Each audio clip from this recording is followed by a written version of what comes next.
That's where that goes.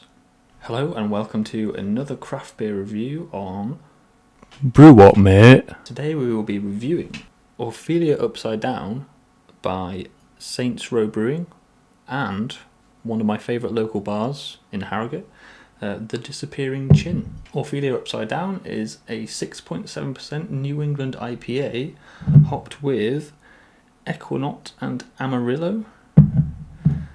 This, it's a special beer because it was brewed to commemorate their first birthday. So the beer is it's a New England style IPA, so what I'm expecting, I'm going to try and predict, is it should be pale in appearance, in complexion, and I'm hoping it's going to be nice and juicy, not too bitter, not unbalanced, if that makes sense. Now let's get it into a glass and have a look, shall we?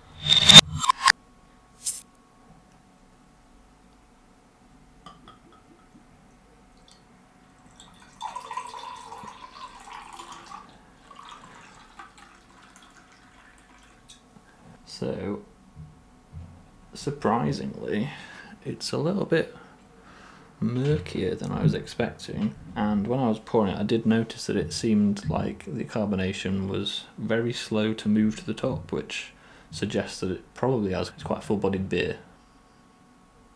It's got kind of a spicy thing going on with the nose, which is not what I generally kind of characterise when I'm thinking of New England IPAs, but I mean it's not bad.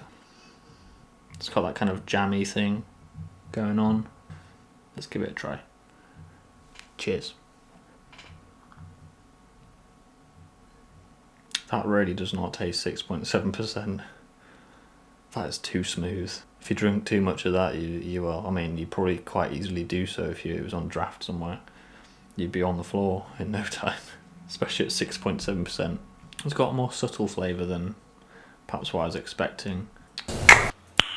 Nice. It has got a bitterness to the end, but the upfront flavour, it's hard to put my finger on it.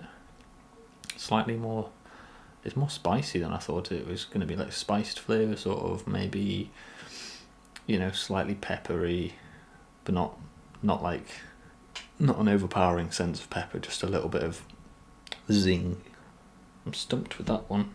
You can tell it's a well-crafted beer because it's leaving some lacing on the way down, which is always a good sign. But yeah, back to flavour. It is definitely an IPA. It has it's got some fruity notes to it, albeit more subtle than perhaps what I'm used to. I'm kind of used to, I work at a North Bar, so I'm sort of used to the super juicy, end of the spectrum when it comes to pale ales and IPAs. But yeah, it's kind of floating around. I'd kind of say it was sort of in between a West Coast and a New England. It's not like super ultra fruity, but it's not that West Coast style bitterness. It's sort of in the middle. It's balancing, I think. I'd totally recommend it. I'm going to give that a 7 out of 10 easily. 7 out of 10. Thank you very much. That's been me, and that's been Ophelia Upside Down. Cheers.